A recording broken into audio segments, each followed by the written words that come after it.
Another day, another coach, or two, or even three added to Klint Kubiak's coaching staff. Will give you the latest and the greatest when it comes to how that staff is coming together, plus more on today's edition of the Locked On Raiders podcast for Thursday, February 19th, 2026.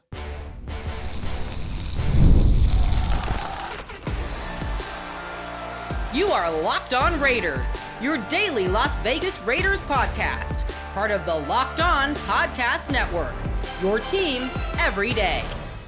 And welcome here, Raider Nation, to another edition of the Locked On Raiders podcast, part of the Locked On Podcast Network, your number one sports podcast network. We're very proud of that. We're also very proud of the fact that this show continues to grow each and every day, and that's because of your consistent support and because of the great job that my man Ari does behind the scenes, making sure we look good and sound good each and every day. So we shout him out. We appreciate him. He does a great job. You can find him on Twitter at Ari Produces. You can hit me up as well at your boy Q254. And, of course, we got the Locked On Raider podcast voicemail line for you, 707-654-4693. We'll close out the show hearing from you. Calls and texts like we normally do. A lot of great feedback. We'll try to get as many in as possible before the show gets wrapped up. Segment number 2, we're going to talk about the big elephant in the room, the name that you hear, the name that you see, no matter if you're turning on the TV, turning on the radio, podcast, whatever the case may be. Hell, if you're putting on your Spotify playlist and you got your favorite album, like maybe you got the new J. Cole, somehow Maxx Crosby's name pops up, right? Maxx Crosby. He's all the conversation. He's going to be all the conversation next week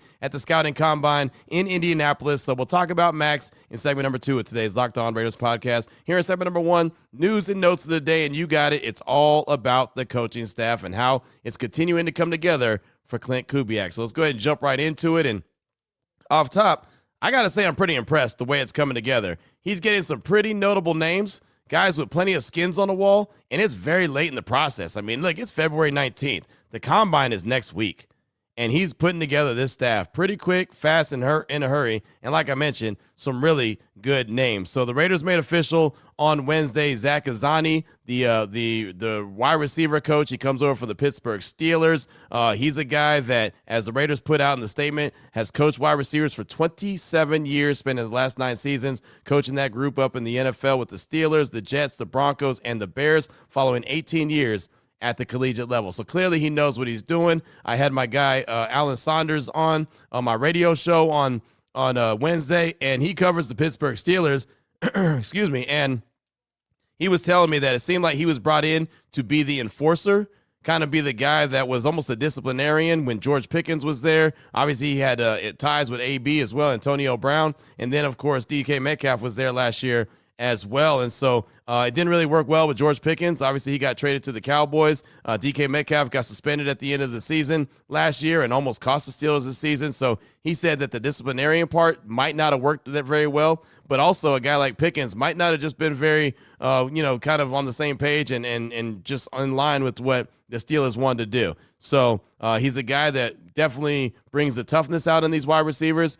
He's really good at coaching them up to make them block, willing blockers, willing to enable, and that's something that you need in this Klint Kubiak offense. The wide receivers, tight ends, everyone needs to be willing to block. So, he pointed out Jack Bech is a guy that will probably benefit the most from Zach Azzanni, and I know for a fact that Jack Bech is a willing and able blocker. So that could be good. He just didn't get on the field very much his rookie year. So Zach Azzanni became official by the Raiders on Wednesday. Also, they named Ronell Williams their linebackers coach and Al Holcomb their senior defensive assistant. Adam Schefter from ESPN actually tweeted that out, and then about 30 minutes after that, the Raiders put a statement out saying that they had hired Ronell Williams to be their linebackers coach. Williams enters his 8th season in the NFL, joins the Raiders after spending the past 3 seasons with the Eagles. He first served as the team's nickel corner coach in 2023 before being named assistant linebacker coach at 24 and adding the title of defensive quality control coach in 2025.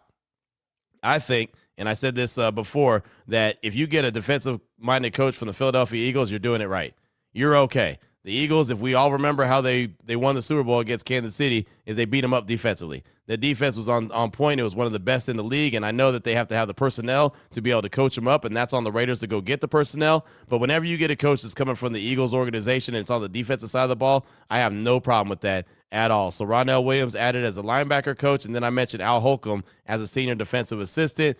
He's a guy, and this is a funny little note from Mike Garafolo from the NFL Network. He tweeted out, Rob Leonard's NFL coaching career began when he took Holcomb's role with the Giants after Holcomb joined the Panthers. Holcomb now joins Leonard in Vegas after interviewing with a few other teams. A little bit after that tweet came out, the Raiders made that hiring official as well. They said Holcomb brings 30 years of coaching experience, including 17 years at the NFL level. Most recently served as the linebacker coach for the Bills in 2025 after joining the staff in 2023 as a senior defensive assistant. Prior to that, he had coaching stints with the Panthers and Arizona Cardinals and the Cleveland Browns. But I just think it's really cool that it all comes full circle. Robbie Leonard obviously has a lot of familiarity with Al Holcomb, and now Al Holcomb is joining the Raiders to assist Robbie Leonard. Robbie Leonard, first-time defensive coordinator. Obviously, he's still young in the game, but plenty of experience from Al Holcomb as a senior defensive assistant. That's only going to make Robbie Leonard's job a little bit easier, just like other coaches are going to make Klint Kubiak's job a little bit easier, like Mike McCoy, the assistant head coach, and others that have plenty of experience, right? Joe DeCamillis, who's the special teams coordinator, he's got plenty of experience as well. So there's a really good blend, in my opinion, of youth and experienced coaches on this coaching staff. Not to mention, Klint Kubiak was not done there. Those are the only ones that have become official, so hopefully today we'll find out some more. But this came down from CBS Sports. The Raiders are set to hire University of Iowa running back coach Omar Young, and he's, again, a guy that was at Iowa, but before that he was at the NFL level with the Patriots and the Bears. What he knows really well is that Shanahan system, and that's what he was coaching up at Iowa. And so a lot of folks from Iowa were saying how that's a big loss, that they're now losing Omar Young. He's an Oakland guy, so that's kind of cool that now he's with the Raiders, even though the Raiders are in Las Vegas. Again, that has not become official, but we all know that the Shanahan system is the Kubiak system. The Kubiak system is the Shanahan system. So a guy that coaches that up really well from the running back position, knowing that the Raiders have Ashton Genty there, and I'm sure that they're going to have another addition to the running back room as well, right? It's not going to be just the Ashton Genty show. That's a good thing. So no Dylan McCullough there anymore at the running back position. He's off. Matter of fact, he's now back in the college ranks at Oklahoma. And now you got Omar Young. He's going to be the Raiders running back coach. That has not yet become official. Aaron Wilson, who's an NFL insider from Houston, he also tweeted out the Raiders are going to interview Vikings assistant offensive coordinator Jordan Traylor for the quarterback coach later this week, per NFL source. Aaron Wilson's really good at what he does. I'll see him next week at the scouting combine, but Jordan Traylor is a guy that is very familiar with Klint Kubiak, has worked with him before, and he's a guy that many people hit me up and said, hey, man, I hear that maybe Klint's going to try to bring him in as a quarterback coach. Well, he is, and from all of my understanding, if all goes well in the interview, which I don't see why it wouldn't because they're so familiar with each other, he's going to end up being the quarterback coach, and he'll be working with Fernando Mendoza. So I think that that's a really good thing as well. Again, more familiarity, just like you had Andrew Janocko, who's the offensive coordinator, plenty of familiarity with Klint Kubiak and his system. So this coaching staff is coming together. I like the way it's coming together. Again, as I mentioned, a nice blend of youth and experience as far as the coaching staff goes, and I think that that's only going to help the guys like a Klint Kubiak, like a Robbie Leonard, like others, try to get acclimated to what it is to be in charge of their respective position, and in Klint Kubiak's position, be the CEO of the Raiders football team. So right now, Klint Kubiak's the head coach. OC is Andrew Janocko. DC is Rob Leonard, assistant head coach Mike McCoy, special teams coordinator Joe DeCamillis, which, by the way, I've got so many great reviews on him. Excited about what he brings to the table. Defensive line coach Travis Smith, safeties coach Matt Robinson, defensive game coordinator Joe Woods, Rick Dennison. That is not yet made official yet, and obviously he's a guy that I look at that I think he's going to end up coaching the offensive line, but the Raiders have made no kind of anything about Rick Dennison, so we waited on that one. Linebacker coach is Ronell Williams, senior defensive assistant Al Holcomb, running back coach Omar Young, still not confirmed, and that's how the offense and that's how the coaching staff in general looks as of right now, and hopefully today we'll get a couple more of these coaches made official. Maxx Crosby, he's a name that everyone's talking about. He's a name that's going to be talked about quite a bit next week in Indianapolis at the Scouting Combine. We're going to talk about him coming up in segment number 2 of today's Locked On Raiders podcast. Before we get to that, though, I do want to tell you about a couple great sponsors we have here on the show, and the first one is 5 Hour Energy Flavor Draft. We're looking at every aspect of the draft to let you know which tasty flavors are the best and which just might be sleepers. The board is set, the flavors are ready, and only one is going to take the top spot. And they've got so many flavors. They got so many flavors, I didn't even know how many flavors that they had. Really, I mean, I'm a very traditional type guy. I'm a guy that likes white tees. I'm a guy that likes white Nikes. You know what I mean? I'm very simple. So, of course, my 5 Hour Energy is very simple as well. I didn't know they had cotton candy, confetti craze, fruity rainbow. I didn't know that. I thought they were cherry, grape, berry. By the way, I'm a grape guy, right? Concord grape flavor, similar to grape juice. It's great. I like it. I put it in the fridge. I like to chill it. That's my one. But those are the ones I look at, cherry, grape, berry. I didn't know they had strawberry, banana, Hawaiian breeze, sour apple, tropical burst, watermelon, blue raspberry, pomegranate. Like, are you kidding me? Where are we at, man? We at the bar? Like, I didn't know that this is the 5-hour energy bar. I had no idea about it. But if they're anything like the flavors that I do like, they're all great. So all you got to do is get the 5-hour energy shots. They're available online at 5hourenergy.com or on Amazon. You definitely want to go ahead and check them out. Again, find your new favorite flavor at 5-hour energy shots, available online at 5hourenergy.com or on Amazon. I also want to tell you about Indeed. Workplace chaos, deadline stacking up, inbox overflowing, and the one position you had to fill, yeah, it's still sitting open. When the pressure's on, you need the right hire. This is a job for sponsored jobs. Indeed Sponsored Jobs helps you reach the people who actually fit what you're looking for: skills, experience, location. So you're not just hoping that the right candidate stumbles across your post. And here's a stat that'll blow your mind. In the minute or so that I've been talking to you, companies like yours have made 27 hires on Indeed, according to Indeed data worldwide. So if you're hiring, spend less time searching, more time interviewing candidates who check all your boxes with Indeed Sponsored Jobs. Right. All listeners of this show will get a $75 sponsored job credit to help get your job the premium stats it deserves at Indeed.com/podcast. Just go to Indeed.com/podcast right now. Support the show by saying you heard it on the Locked On Raiders podcast. Make sure you check out Indeed, Indeed.com/podcast. Terms and conditions apply. Need to hire? It's a job for Indeed Sponsored Jobs. All right, Raider Nation, here we go. Segment number 2 of today's Locked On Raiders podcast. Got to get into all things Maxx Crosby because, well, that's the conversation right now. And I really hate that because the Raiders have such an opportunity. They have the number 1 overall pick. They've got plenty of salary cap space. They got a brand new head coach that a lot of teams wanted when they were in their head coach search in Klint Kubiak. They've got a lot going for them, but right now the only conversation is Maxx Crosby. Will he play with the Raiders in 2026 or will he ask for a trade? Will he be out? You know, and the funny thing about it is, the Raiders could just flat out end this conversation by saying, hey, look, Maxx is not being traded. And it's funny, I have people hitting me up. It's like, oh, Maxx has already squashed that, or the Raiders have already squashed that. No, actually, they haven't. So I've been getting hit up by everybody, which is not a bad thing. I'm never going to turn down an interview as long as I can fit it into my schedule because that's just better for me. That's better for the show. I mean, that's all good. My good friend Tina Wynn, she does TV in Chicago. She hit me up on yesterday. Zach Gelb, 365 Sports. He's in New York, hit me up. ESPN Radio. Obviously, I work for him, but they're hitting me up across the country. Westwood One Radio. Those are just a handful of the different places and platforms that I've been a part of and on.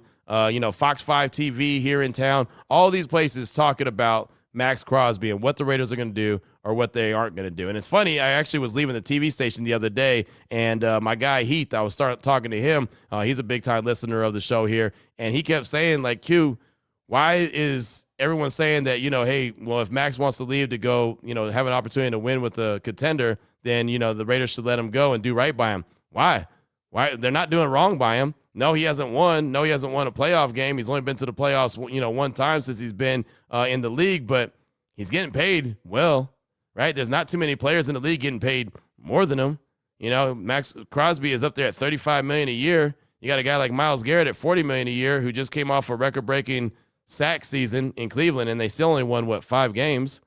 So as much as, everyone feels for Maxx because he's done a whole lot for the Raiders and he's been there and he's been a good soldier, he's gone through coaching search after coaching search after coaching search and all that, it's not like the Raiders are starving him, right? He's not picking up another job, right? He's not doing, he's not playing football in the offseason to try to, feed his family. And he brought up a good point, right? I mean, there's plenty of players around the league that are on teams that aren't very good, but, they're there, they're playing. So look, the Raiders could just say, we're not going to trade him. Now, I think that they're still open to it because they're open to the best offer if, in fact, a big offer were to come through. Again, the conversation has been multiple first-round picks and a player.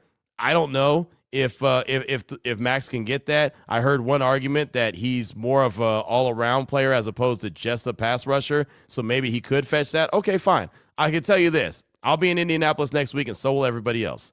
So that will be the conversation. If there's going to be some kind of trade made for Maxx Crosby, that will really, the parameters of it will start to be put together coming up next week in Indianapolis. Now, the thing about it is he's coming off this knee surgery. It's not just like it was some quick arthroscopic cleanup surgery, right? It's one that's going to take not weeks to heal, but months. So he wouldn't be able to get traded right now anyway, right? Because he's not going to be able to pass a physical unless a team just says, oh, well, we feel good that he'll rehab and be good to go, and we'll trade for him. So there's that.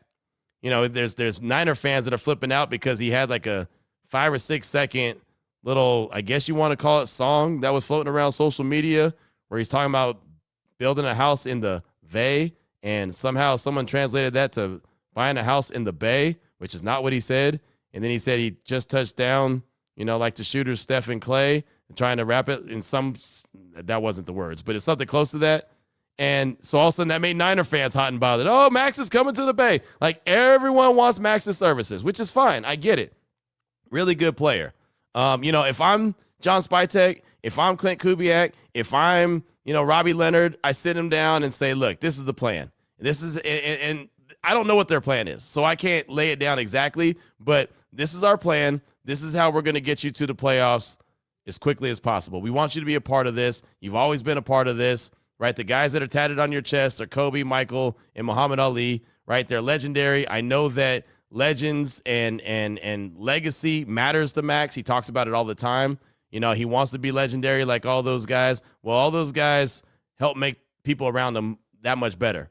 Kobe Bryant elevated everyone around him. Michael Jordan elevated everyone around him. Muhammad Ali was one of the greatest of all time, right, when it comes to boxers. I get that. So, yeah, so if you want to be a part of that, if you want to be in that kind of legendary conversation, you can do that. If, in fact, and there's obviously no guarantee, nobody can guarantee anything when it comes to the NFL and winning a championship. But if, in fact, the Raiders were able to find a way to turn this bad boy around and get them into the playoffs and potentially win a championship, Maxx Crosby will be a living legend, right? Because for a lot of this generation of Raider fans, not old school generation, but new generation, even me, I wasn't really invested the last time they won a Super Bowl. So if they were to win a Super Bowl with Maxx Crosby, that would be the first time for me. And I'm 49. So can you imagine anyone younger than me? They're really not invested in the last time the Raiders won. So Maxx Crosby would be one of the greatest Raiders of all time. Now I know that there's plenty of great Raiders of all time, right? There's plenty of HOFers. There's plenty that aren't in the Hall of Fame that should be in the Hall of Fame. I get that. But Maxx could be part of that. At the end of the day, no matter what, we say, what we think, I personally don't think he's going to go anywhere, but that's just me. If he wants to go, he wants to go. And if the Raiders can get the most for him, they can get the most for him. If they can find a way to get 2 firsts in a player, great. If they can get one first-round pick in a player, fine, whatever. Whatever you have to do to start to turn this thing around, because the Raiders are fully invested in building this, right? So either Maxx is going to be fully invested in building it with them, or he's not. The one thing that I hopefully stop seeing is every single year or every single trade deadline, Maxx's name pop up. Is he going to stay or isn't he going to stay? Look, the dude's under contract. The Raiders, if they wanted to, they could just be jerks and be like, look, you're not going anywhere. You're under contract. We just paid you well. And matter of fact, he's got paid the last 2 offseasons. So some people say, well, maybe they just need to give him some more money. Well, man, how many offseasons are you going to keep giving him money? Right? I mean, and look, and he's getting a little bit older. He's 28 years old. He'll be 29 in August. So, there's 2 different train of thoughts here. The Raiders could decide as a team that it's best for them to move on from Maxx, to try to maximize what he is right now and get the most in return for him right now while they can, while his stock is still hot. Or there's a train of thought that he could say, I've tried to do everything I can, please trade me, and just come out and say it. And if he comes out and says it, then fine, right? I mean, again, he did a podcast with Caleb Williams, and that's why Tina Wynn from Chicago TV hit me up. Oh, everyone in Chicago thinks he's coming to the Bears. All right, well, maybe he wants to go to the Bears. Maybe he wants to go to the Lions. Maybe he wants to go to the Cowboys. Maybe he wants to go to the 49ers. I don't know where he wants to go, if he wants to go anywhere. Me personally, again, I'll go back to what I said originally. I don't think he's going anywhere. I think this is going to be a big song and dance. It's going to be a lot of conversation. And at the end of the day, he's going to be in the silver and black when they kick off in September. But that's just me. Anything could happen. But, man, this is going to keep happening at some stage. So at some point, I would just like John Spytek and company to sit him down and say, look, this is what it is. This is how we're going to get there. We've got the 2-year plan, 3-year plan, whatever the case may be, and we're going to be right where we need to be. We'll be in the playoffs. We'll be making a run. 2 years, maybe 3. If it's good with them, cool. If it's not, okay, then make the proper moves. But I'm telling you that this song and dance every single offseason is old. This song and dance every single year before the trade deadline is old. It's the old saying, S or get off the pot. At some point, they're going to have to make the decision to S or get off the pot when it comes to Maxx Crosby. And like I said, that can be from his camp or that could be from the Raiders camp. Either way, they got to find a way to get it done. Just buckle up, Raider Nation. I promise you that's going to be a huge conversation piece. Whenever I have people on my radio show and interview them for anything, before they go, they're like, oh, Q, by the way, what's up with Max? Is he on his way out? Is he, like people want to know from me. And I keep telling them I'm not in his circle like that, right? There's some people that claim that they're in his circle and they talk to him like that. He has a very, very small circle. His wife, his tight buddies, his business partners, and Mark Davis. Right. And it's very, very small circle of guys that actually know, people that actually know what's going on through his mind. Everyone else is just speculating. So I don't ever speculate. I just tell him my gut feeling is he's going to be a Raider. And if he's not, well, then I was wrong. Right. And then you move forward. And that's just really all the Raiders can do. And Raider Nation, that's really all that you can do. What's on your mind? Your calls and texts will close out the show. 707-654-4693. We'll hear from you next. Hey, it's Matt Derry from the Locked On Lions podcast. The people I love depend on me. If I'm gone, the financial responsibilities don't disappear. I didn't want my family figuring things out during the hardest moment of their lives. That's why I knew only one place to go. I chose life insurance through my friends at Ethos. Ethos makes getting life insurance fast and easy, 100% online. You can get a quote in seconds, apply in minutes, and get same-day coverage. There's no medical exam. You just answer a few simple health questions. You can get up to $3 million in coverage.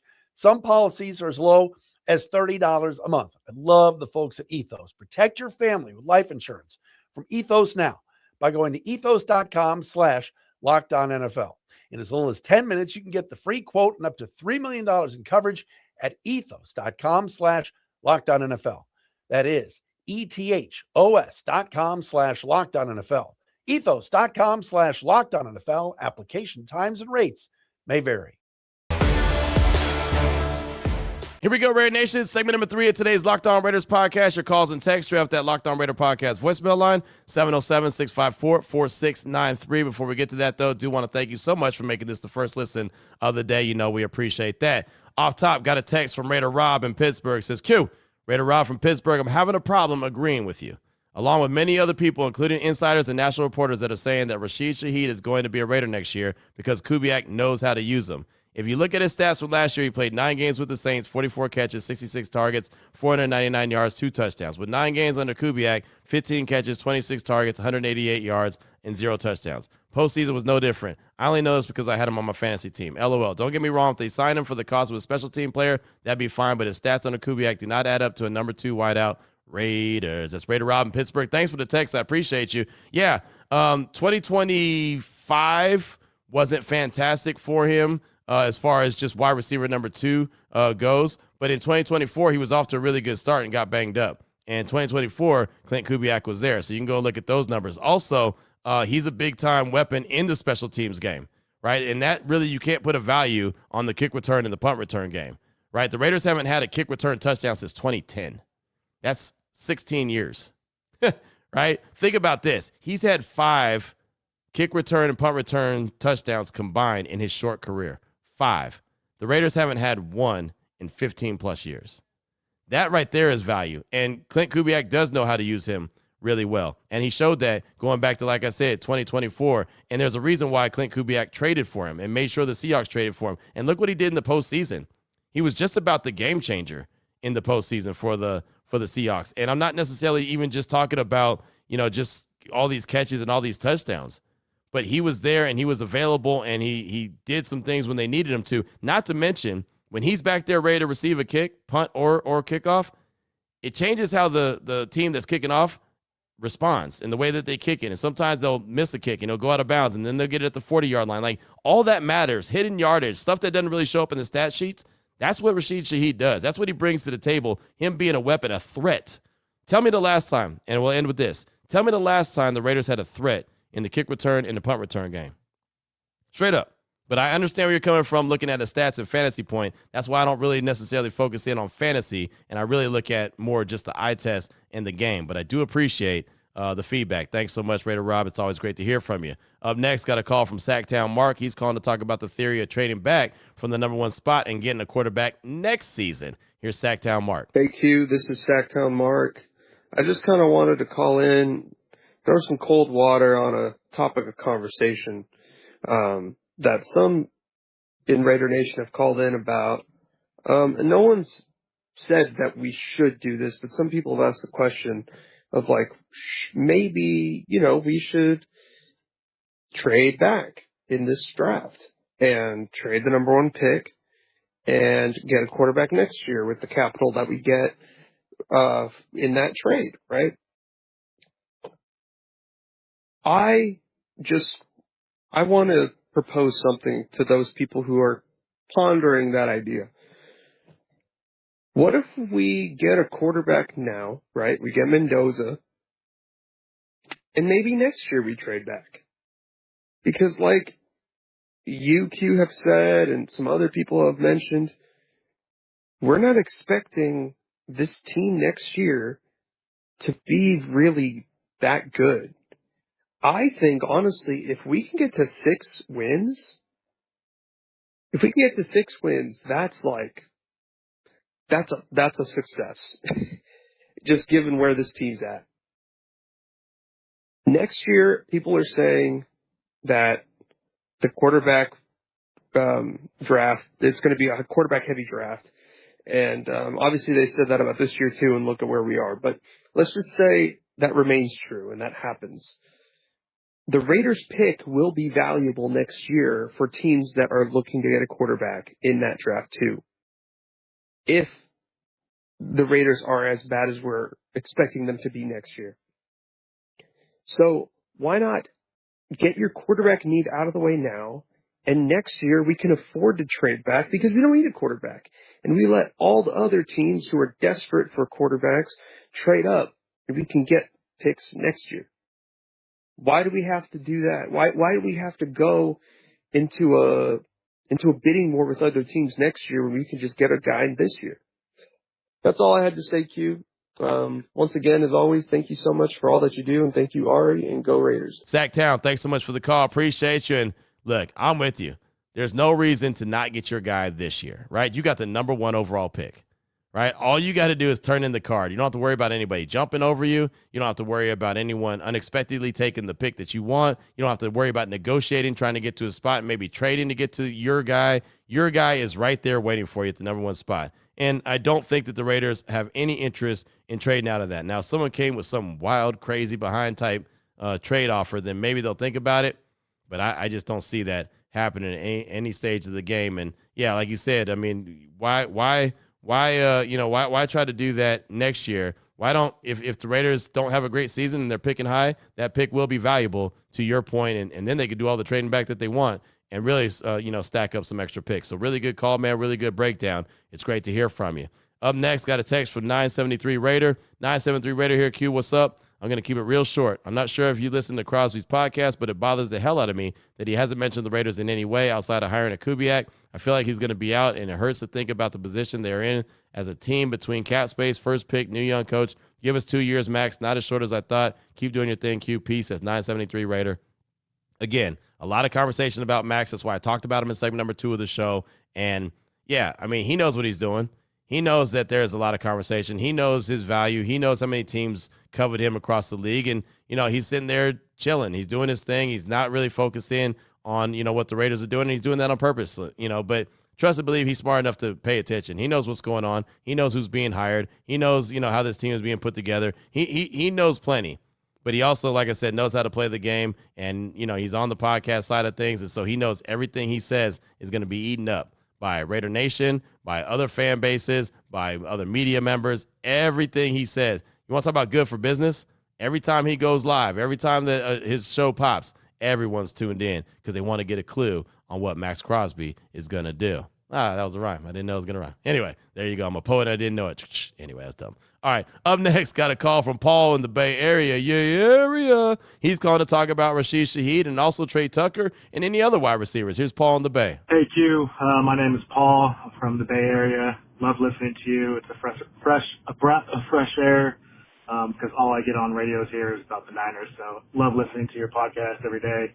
I did have a quick question about what do you think about, I know you talked about Rashid Shaheed, and I think that would be a fantastic fit, obviously, with Kubiak coaching him in New Orleans and then now just in Seattle. And I was thinking if obviously they can't and it's just too much money, what about Trey Tucker? Speedster, you can use him all over the place, potentially in the punt and kick. I mean, the guy can take the top off the ball. We've seen it. So I just wanted to get your thoughts on that. If we can't get Rashid Shaheed, how do you think Klint could use Trey Tucker in that offense? Obviously, I think we need a true X. If we can't get one of them, by trading or via free agency, I know that this draft class is loaded with receiver talent. Obviously, priority number one is offensive line. So I just wanted to get your thoughts on Trey Tucker. If Rashid Shaheed is not going to be a Raider next year, lifelong Raider fan, just can't wait to get back to greatness. It's been miserable, as we all know. So love listening to you. Let's go Raiders, baby. Big Paul, thanks for the call. Appreciate you, and thanks for the kind words on the show. As you know, I'm a big fan of Shaheed, but if they can't land him, and maybe they don't, Tucker has the speed. He's not proven that he can consistently be a reliable route runner, but I'm sure Klint could use him and find a way to use him. And look, he led the team in receiving yards last year. He was starting to come into his own, so I'm sure with some well-defined, some coaching, I'm sure Trey Tucker could do some really good things. Again, he hasn't proven anything as a kick returner or a punt returner, and I think that's where Shaheed really shows his extra value at, and that's another reason why I'd be very interested in bringing him in to have that threat back there in the kick return and punt return game. That's me. And then, as I mentioned on Wednesday's show, if you can't land any of those guys, Zachariah Branch is a guy that I think is electric, man. He's a big-time playmaker ready to happen, right? Receiver, return game, kick, punt, all that. Zachariah Branch could do that. Young dude that went to USC and ended up at Georgia after transferring, and he's a Bishop Gorman guy and a nephew of Cliff Branch as well. So he already believes he's a Raider. I would have no problem. Even if the Raiders land Rashid Shaheed, I'd still find a way to bring in Zachariah Branch if I can. So thanks so much for the call. Appreciate you. Got a text from the Raider named Slickback. Slickback Raider. He said, "What's up, Q? I'm very annoyed about the Maxx Crosby drama, but it's something we go through every offseason. But whatever happens, he cannot go to the Bears. I still have PTSD from the Mack trade, and for the Raiders to get rid of another star player to the Bears would just irritate me a lot more because I work with a lot of Bears fans, and I'll never hear the end of it. I just hope Maxx comes out and says he's staying in Vegas so this can all die already." That's from Slickback Raider, and that's all he has to do. You want to put all this to bed? You want to start being the subject of conversation? You want to stop having all the media reaching out to Q and asking me to go on interviews and talk about Maxx Crosby? And I'm going to do them all. Trust and believe that. It's good for business. I'm definitely going to do them all. But if he wants to put all this to bed and he talks about people are always talking about him, yeah, you know how to shut everybody up? Just come out and say, hey, you know what? It's been tough times here. I know I've been through a handful of coaches. I'm riding or dying with this team. I got the shield tatted on me, right? This is all I'm about. I'm not going anywhere. When he comes out and says, I'm not going anywhere, I don't want to go anywhere, that's when this will be done. He's talked about the shield. He's talked about the tat. He's talked about representing with his teammates. He's never once come out and said, I'm not going anywhere. That's how you put this conversation to bed. He hasn't done that. And the Raiders haven't done it either. The Raiders haven't come out and said Maxx is not going anywhere, and they can. The Browns did it with Myles Garrett. When he requested a trade, you know what the Browns said? That's cool. You ain't going nowhere. You ain't going nowhere. And he's told everyone that would listen, including me, I'm out. I don't care about the money. It's not about the money. I want to win. And then they're like, here's $40 million a year. He's like, hey, I don't want to win that bad. I'll go dominate there. And he did. He broke Michael Strahan's sack record. And he got paid. And they won 5 games.